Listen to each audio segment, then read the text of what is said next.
बाघ पकड़ने के लिए एक्सपर्ट टीम ग्राउंड पर एक्टिव है। वन विभाग की टीम लगातार बाघ की तलाश में जुटी है। 2 दिन बीत जाने के बाद भी बाघ की कोई लोकेशन नहीं मिल पाई है। प्रभावित इलाके में 10 ट्रैप कैमरे से भी बाघ की हलचल पर नजर रखी जा रही है। अभी तक बाघ से जुड़ा हुआ कोई भी नया सुराग नहीं मिला है। स्पॉट पर वन विभाग ने पिंजरा लगाकर उसे बकरी बांधकर बाघ को ट्रैंक्विलाइज करने की योजना तैयार की है। दुधवा नेशनल पार्क से आई ये तस्वीरें इस वक्त आप देख रहे हैं। पूरी निगरानी रखी जा रही है। ये स्पेशल आई है जो निगरानी रख रही है।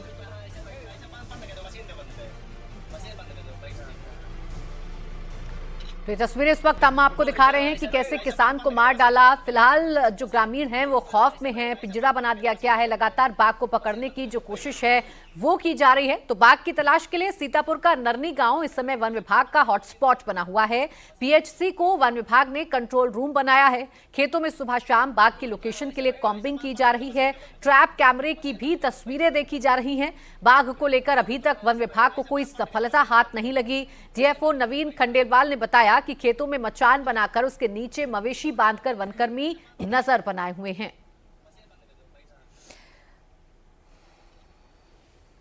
होली क्षेत्र में हम यहाँ पे हैं अभी। यहाँ 2 दिन पहले एक अप्रिय घटना घट गई थी। यहाँ पे बाघ द्वारा एक युवक को घायल करके मार दिया गया था।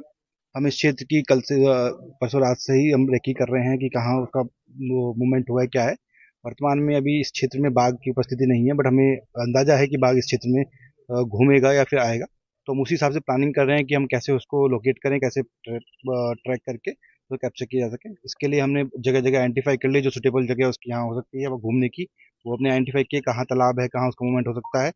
इसके अतिरिक्त हमने यहाँ पे पिंजरे लगा दिए हैं, जहाँ सुटेबल लोकेशन है वहाँ पिंजरे लगा दिए गए हैं। और उसके अतिरिक्त हमें जहाँ पे लग रहा है कि यहाँ से मूव करता हो वहाँ कैमराज लगा दिए गए हैं। लोग हमने यहाँ पे एक बिल्डिंग हमें मिल गई थी जहाँ पे हमने कंट्रोल रूम सेटअप कर दिया गया है।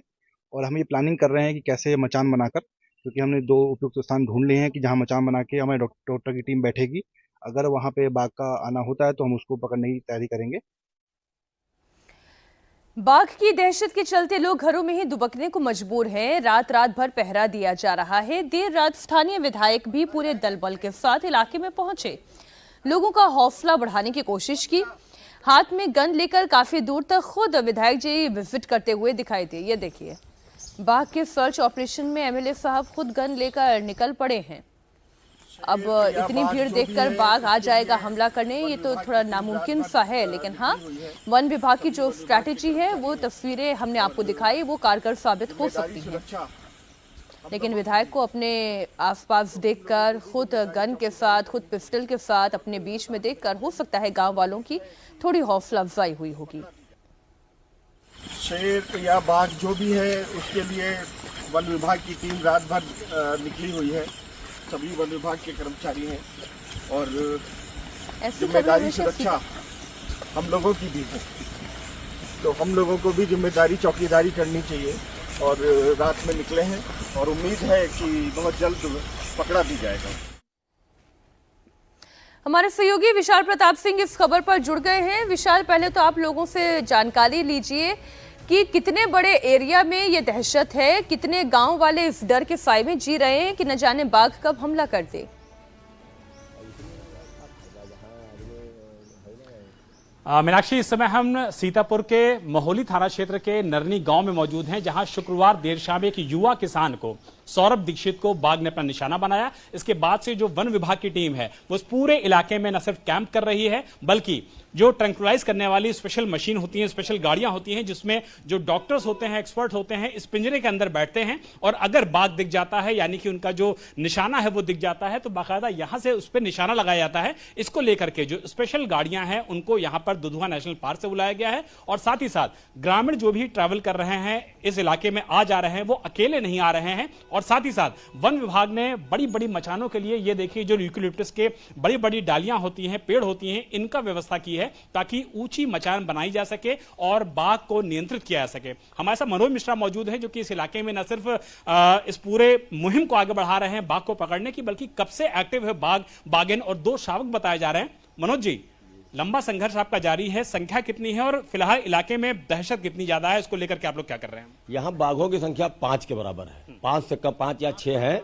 कई बार तो हम लोगों ने काउंटिंग की है कि कई स्थानों पर लोगों के अलग अलग पगचिन्ह एक समय पर देखे गए हैं और कम से कम 40 गांव प्रभावित हैं। यहाँ ये स्थिति हो गई है कि बच्चे पढ़ने नहीं जा पा रहे हैं, किसान अपने खेत को नहीं जा पा रहे हैं और स्थिति ये है कि पलायन भी हो रहा है। जब खेती बंद हो रही है, जब अन्य सारे काम बंद हो रहे हैं तो मजबूरी है, लोगों को यहाँ जाना पड़ेगा, लोग बाहर जा रहे हैं। स्थिति बहुत खराब, 5 वर्षों से आतंक है। मैंने पिछले 16 अगस्त को इनको पकड़ने के लिए माननीय 1 साल से आपका जो आंदोलन है वो पकड़ने के लिए चल रहा है, बावजूद इसके अभी तक नहीं पकड़ा गया है बाघ, बाघिन, उसके 2 शावक। और बगल का जो खेत है, इससे बामुश्किल अगर 100 मीटर आगे जाएंगे तो वो स्पॉट है जहां पर विशाल, लोगों के अंदर डर है, दहशत है और ये दहशत बाघिन की है कि इसे जल्द से जल्द पकड़ा जाए ताकि और कोई इसका शिकार ना बने।